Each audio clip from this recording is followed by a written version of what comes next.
There was no real investigation done by the Sheriff's Department. The sheriff told the DA not to screw this case up. He wanted Avery convicted of this crime. Stephen Avery spent 18 years in prison for something he didn't do. 18 years. 18 years. DNA had come through indicating that he had not committed the crime. Law enforcement officers realized that they had screwed up big time. That's from that Netflix show, Making a Murderer, captivated the nation. And this era has seen criminal justice issues really reach a national prominence, if not sometimes an obsession, from debates over crime rates and progressive prosecutors to, of course, this whole Trump-era test of what the powerful can get away with. Donald Trump had more aides indicted than any first-term president ever. He's battling his own legal issues these days. Maybe you've heard about him, but that's actually a story for another day. Tonight, we turn to how this system impacts basically everybody else. If you're not a political elite or rich, your experience with the justice system can be rough, final, and seemingly unappealable, especially if you are poor or a minority. There are efforts outside the system to try to change this. Take the now pretty famous Innocence Project, which applies facts and science to try to exonerate people punished for crimes they never committed in the first place. That obviously matters to those individuals and their families, but it can also serve as a kind of a method to shine a light on how this system really works and spark reforms. It was co-founded by one of the few lawyers to become a household name in America, Barry Scheck. The organization's results are both astounding and concerning, finding and getting the release of over 239 innocent people wrongfully convicted, often through DNA evidence. Louisiana inmate is a free man this afternoon after he was cleared of a rape that happened back in 1979. The falling snow said winter, but it felt like springtime, a rebirth to Termaine Hicks, set free on Wednesday after 19 years behind bars. 19 years, baby, we on the gram, baby. Yeah. A judge agreed to throw out the conviction of Jathan Kendrick, who is now 62 years old. Each of these stories is striking. Take Mr. Malcolm Alexander, exonerated in 2018 after 38 years in prison. Malcolm Alexander was wrongfully convicted of sexual assault, largely because he was identified by the victim in a lineup. In 2013, hair evidence from the rape scene was finally found at the sheriff's office crime lab. DNA testing excluded Malcolm. Stepping outside of the precinct like that, it was like a whole new light was being shined on you. It's like given a chance to live a life I had been denied. These stories matter.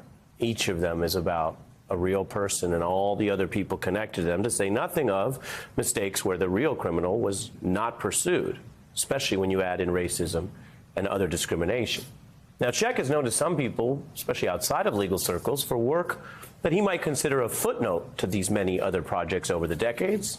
No matter what you thought of that OJ trial, Mr. Scheck's performance in court and his cross-examinations, to some, are legendary. You realized that you had been caught in a lie, didn't you? No. How about that, Mr. Fung? Isn't that what you normally see? Would you mind not pointing at me like that? Anyone can get carried away with pointing. Now, some call that the trial of the century. Of course, it raised all kinds of issues, however inartfully. It's actually been back in the culture because of the Emmy Award-winning American Crime Story, a rendition, a version of the trial, of course fictionalized, and the actor Rob Morrow plays Scheck. If it can be shown that there may have been errors in the collection or the handling of the samples used for the prosecution's DNA analysis, we can contest the validity of the evidence itself. At best, we get some of it thrown out. At worst, we get the jury to question it, the very idea.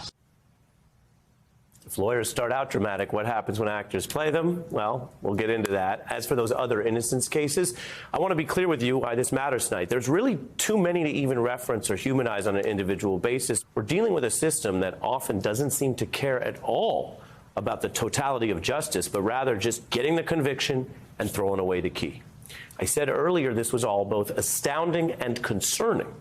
Because if these are the cases we know about, with this much work that goes into it and this much science and DNA research, think about all the other people statistically likely to be stuck in prison right now for crimes they didn't commit that don't have the same trail of faulty evidence. I'm talking about this tonight because it matters. And I'm thrilled to tell you, making his Beat debut is that renowned attorney and the co-founder of the Innocence Project, Barry Scheck. You do a lot of important work. I appreciate you coming by. Thank you, Ari. That was a nice introduction. It's all based on the work, and I know you do it with a team, and it matters. The first question is the big one. What does this work tell us about the rest of the system when you find this much error, this much racism, this much discrimination? Well, it tells us we have a lot of work to do. I mean, our project is guided by science and anti-racism. We are moving on lots of fronts. We have 71 innocence organizations in a network around the country and 13 abroad. It's an international human rights movement.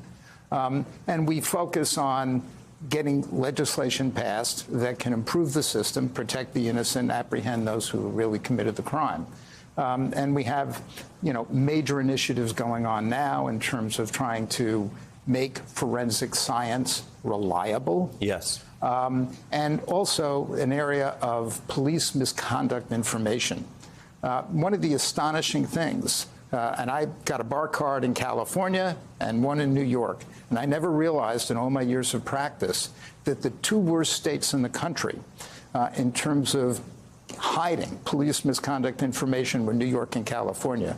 So for decades, lawyers in these states did not know that many of the police officers that got on the witness stand had been adjudicated to have committed acts of misconduct by police departments in their different jurisdictions, or had unsubstantiated claims as opposed to unfounded leveled against them, which really should be turned over to the defense. Right. You're talking about whether the stuff that is actually uncovered is then actionable. You're also talking about states that, we cover a lot of politics around here. These are largely habitually Democrat-run states. New York has Rikers. It has this problem you've identified. It's why you have to have real nonpartisan reform. I want to put up some of the data here on how the system works. When you guys look at the causes of wrongful conviction, eyewitness misidentification, the forensic science misapplied you mentioned, and false confessions, which that Netflix show revealed. A lot of people are surprised, Barry. They go, well, if somebody saw what they saw or somebody admitted to the crime, then that's the end of it. Well, the false confessions in particular are so troubling. We've been able to get states to videotape interrogations. Now we're moving to get the interrogations limited so that police officers cannot lie, particularly to juveniles, about the facts of the case in order to create false confessions. But one of the things about false confessions is that once you get them, then all of a sudden all this cognitive bias sets in among investigators, and all the other evidence begins to change in the way they look at it. And that's interesting because, again, we talk about systemic problems, we talk about discrimination. You're also saying that it's sort of like one bad act that on the side of law enforcement can poison the well, so people think, oh, well, the guy already admitted to it, and then they're not really doing their homework. You look at this moment that came after the George Floyd murder in BLM, and you got some convictions out of that you wouldn't normally get of police. This is a two-sided thing when we talk about the way police misconduct figures in. But now you have people going back to, a lot of people back to normal. Your organization works on this. People were talking about it then, but they kind of move on. Here's what some of the Republicans were talking about in promising reform at one point. We need to be a country where communities of color feel confident that the police are there to safeguard their rights. There's going to be a genuine effort to bring reform to a problem that's been going on well before President Obama. We can train our officers better. We can find ways and mechanisms to de-escalate the situation. That was the talk, perhaps empty of reform. I also want to play for you something we've heard, criticism of the criminal justice system by some Trump Republicans when it catches up with them. What did they do? They intercepted me getting on the plane. And then they put me in handcuffs, they bring me here, they put me in leg irons, they stick me in a cell. That's punitive. What they did to me today violated the Constitution. They don't like your politics. they hate your attitude and they're trying to send you to jail. Here they took away every possible defense so somebody can have a defensive law. Okay, that's why we didn't even put under defense. With the 90 seconds or so we have left, your response to all of that, and are you still, after all these years, hopeful? Oh, I'm very hopeful.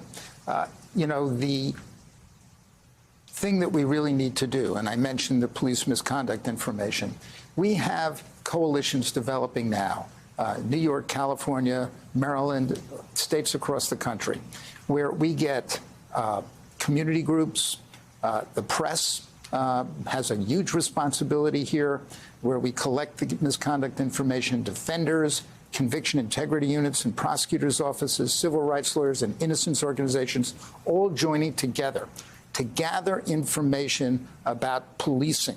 We need civil society to have visibility into both the number of acts of misconduct that police officers have committed, but most importantly, the process of adjudicating whether or not they should remain cops. It's so important, and I emphasize the work you've done because this fits into how to get it done. It's the great Kendrick Lamar who criticized the so-called overnight activists right around BLM and who go away. We do need full-time activists, and we need full-time people who care about justice, and you and your group are one of them. So I appreciate you being here. Well, thank you, Ari. And remember, the press is the key, because if we keep visibility on acts of misconduct and bad science and wrongful convictions, then we can move the system in the right direction. Right, so people have the facts. Barry Scheck, thank you, sir. Thank you, Ari.